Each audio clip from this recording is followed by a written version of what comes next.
Bigyan natin ng reaction, opinion, itong post ni Professor Malo Tikia. Sabi niya, I stand with retired Major General Romeo Pukis. He could have faded away, but he stood tall and continues to fight for flag and country. Rare is an individual who would do so when confronted with the wrath of a system that has made public fund a private and personal one. Isinare ni Professor Tikia ang post ng Grand Jury Court tungkol sa napipintong pag-aresto kay ito, bali-balita lang sinerge ko, wala namang official balita na mayroon ng warrant of arrest. Basta ang alam ko, nasampahan siya ng kaso na inciting to sedition.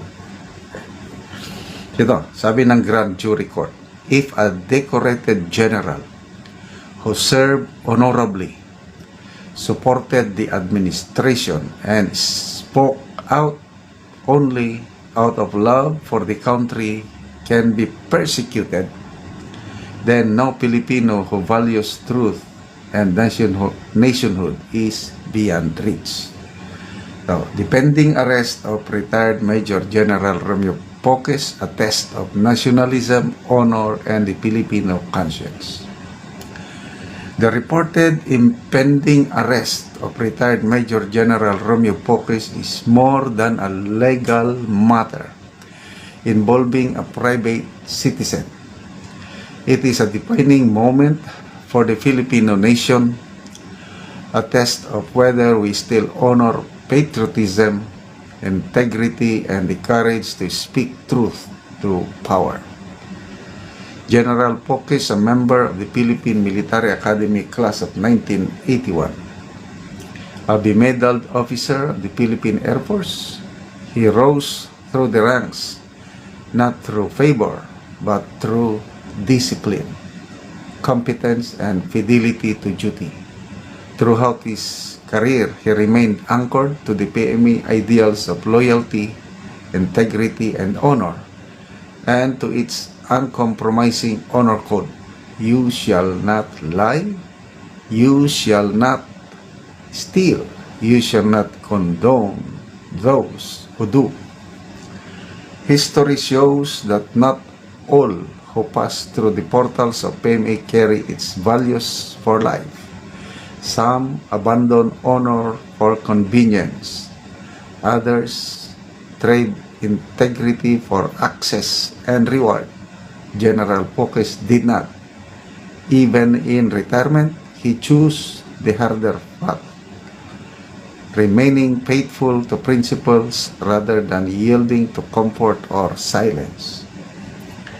He campaigned for President Ferdinand Marcos in both 2016 and 2022 elections, believing, like millions of Filipinos, that the country needed strong, unifying leadership to uplift the nation. That support was not transactional. When he later perceived corruption and mismanagement, he did what a true patriot does. He spoke out. He could have remained silent. He could have praised the administration unquestioningly and enjoyed the rewards that often accompany compliance.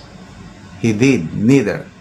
Instead, he organized the United People's Initiative not to destabilize the government he helped elect, but to call attention to what he believed were deviations from the national interest. For this, he should have been listened to. He should have been engaged. At the very least, he should have been respected for acting from conscience. Instead, he was branded an enemy of the state and charged with inciting to sedition. Now, as he spends a well-earned vacation abroad with his family, reports circulate that he may be arrested upon his return.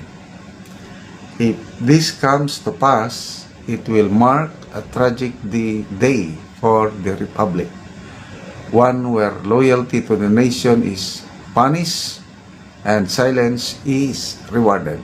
It will signal that speaking truth, even in good faith and grounded in patriotism, is no longer safe. We have seen this story before. Anyway, nakakalungkot kung totoo man ito. Hindi ko personal nakakilala si General Poques. Kaya lang alam ko yung nagawa niya para sa bayan. Ito, nung mga 1999 to 2000,